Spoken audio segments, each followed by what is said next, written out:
এই যে ক্ষুদ্র গাছটি দেখতে পাচ্ছেন এটার নাম ঘেটকল।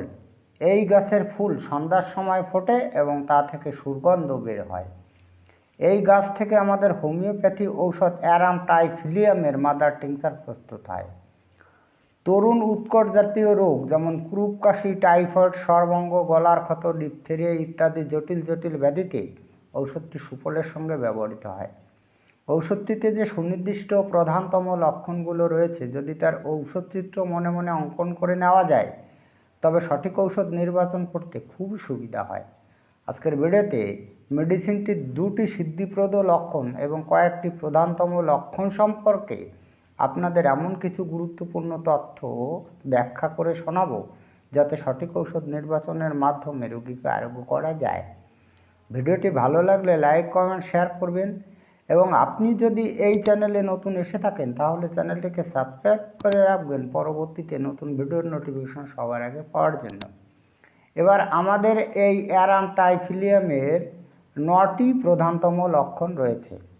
ঔষধ নির্বাচনে এগুলোর গুরুত্ব অপরিসীম, তাই আপনাদের কাছে আমি রিকোয়েস্ট করব আপনারা ভিডিওটি না টেনে যদি এই 9টি প্রধানতম লক্ষণ একটু মনোযোগ দিয়ে শোনেন এবং বোঝার চেষ্টা করেন তাহলে আপনাদের ঔষধ নির্বাচনের সময় কিন্তু খুবই সুবিধা হবে।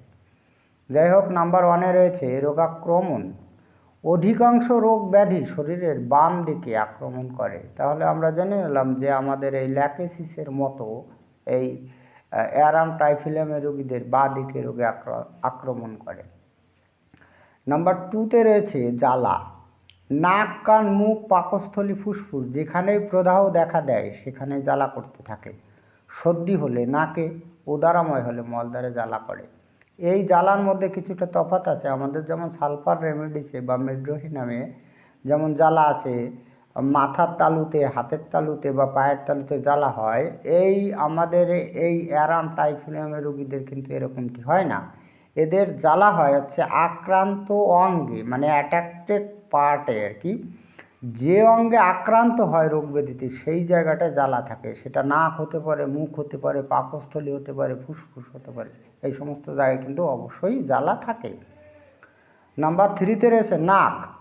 নাক বন্ধ থাকে অথচ জলের মতো সর্দি ঝরে। নাক দিয়ে জ্বালা কর, সর্দি স্রাব নিঃসরণ। নাকের যদি এরকম লক্ষণ থাকে, নাক বন্ধ থাকে অথচ নাক দিয়ে কিন্তু জলের মতো সর্দি ঝরে, এই লক্ষণটি যদি থাকে তাহলে ঠান্ডা লেগে তাহলে কিন্তু এই রোগে কিন্তু ব্যবহার করা যাবে। নাম্বার 4-এ রয়েছে নাক, মুখ, ঠোঁট, কপাল খোঁটা।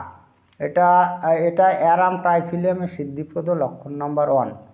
উক্ত যে কোনো স্থান এমনভাবে খুঁটতে থাকে তা থেকে কিন্তু রক্ত বের হয়ে যায়। যদি এই অ্যারাম টাইফিলিয়ামের রোগী হয় তাহলে এই লক্ষণটি থাকবেই থাকবে। রোগী যে রোগে আক্রান্ত হোক না কেন, এই যে নাক, মুখ, ঠোঁট বা কপাল, এর যে কোনো একটা জায়গায় এমন খোঁটা শুরু করবে রোগী যে ওই খুঁটতে খুঁটতে খুঁটতে খুঁটতে কিন্তু রক্তই বের হয়ে যায়। তো নাম্বার 5-এ রয়েছে ঠোঁট, জিভ, মুখের অভ্যন্তরে রক্তবৎ লাল বর্ণ।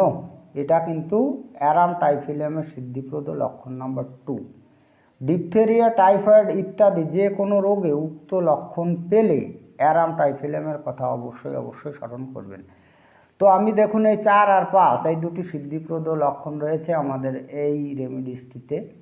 এবার এই দুটি লক্ষণ যদি আপনি এই রোগ ব্যাধিতে পান, বিশেষ করে নাকের রোগ বা গলার রোগ, তো এই দুটো লক্ষণ যদি পান তাহলে সে রোগীকে আপনি কিন্তু অ্যারাম টাইফিলিয়াম ওষুধটি প্রয়োগ করবেন, তাহলে আপনার রোগী নিঃসন্দেহে আরোগ্য লাভ করবে। নাম্বার 6-এ রয়েছে গলা। ক্ষত হয়ে রক্ত পড়তে থাকে, মুখে দুর্গন্ধ, সর্বঙ্গ। বক্তাদের গল ক্ষত সর্বঙ্গতে ওষুধটি কিন্তু ভীষণ উপকারী। এবার এই লক্ষণের সঙ্গে আগে যে আমি দুটি সিদ্ধিপ্রদ লক্ষণ বলেছি, যদি এর একটাও পান তাহলে তো রোগ আরোগ্য হবেই। নাম্বার 7-এ রয়েছে ফুসফুস। কুরুপ কাশি যদি হয়, রোগী যদি শুয়ে থাকে তাহলে কিন্তু বৃদ্ধি পায়। টাইফয়েড জ্বরের সঙ্গে যদি কাশি হয় তাহলে কিন্তু এই অ্যারাম টাইফিলিয়াম কিন্তু কাজ করবে। নাম্বার 8-এ রয়েছে মূত্র কমে যায় বা বন্ধ হয়ে যায়। অ্যারাম টাইফিলিয়ামের সমস্ত রোগের সঙ্গে মূত্র কমে যাওয়ার এই ঘটনা কিন্তু থাকে। অর্থাৎ আমাদের এই অ্যাপিসমেলের রোগীদের যেমন মূত্র সংক্রান্ত মূত্র কমে যাওয়ার কোনো ঘটনা থাকে, এই অ্যারাম টাইফিলিয়ামের রোগীদেরও যে রোগে আক্রান্ত হোক না কেন প্রস্রাবের পরিমাণ কমে যাওয়া বা প্রস্রাব বন্ধ হয়ে যাওয়া এই ঘটনাটা থাকে। নাম্বার 9-এ রয়েছে ঔষধের শক্তি ও ডোজ। 30 ও 200 শক্তি অধিক কার্যকরী। ডক্টরবাবুরা দেখেছে যে এই দুটি শক্তি কিন্তু অধিক কার্যকরী। আর একটা বিশেষ সতর্ক বার্তা বলা যায় যে এই ঔষধটার কিন্তু মাদার টিংচার ব্যবহার করতে যাবেন না এবং 6 শক্তিও ব্যবহার করতে যাবেন না, কারণ এতে রোগীর ক্ষতি হয়। যদি প্রয়োজন হয় তাহলে 200 বা 30 শক্তির ঔষধ ব্যবহার করবেন এবং তাও মাত্র একটি মাত্র ডোজ হবে কিন্তু সূক্ষ্ম মাত্রায়।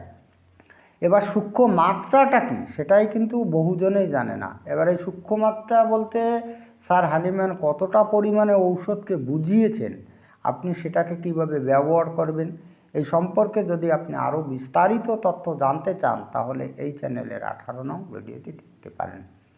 যাই হোক, আজকে এই পর্যন্তই। খুব তাড়াতাড়ি ফিরে আসবো নতুন গুরুত্বপূর্ণ বিষয়বস্তুর ভিডিও নিয়ে। দেখা হচ্ছে নেক্সট ভিডিওতে। ততক্ষণ আপনারা ভালো ও সুস্থ থাকুন। জয় হানিম্যান, জয় হোমিওপ্যাথ।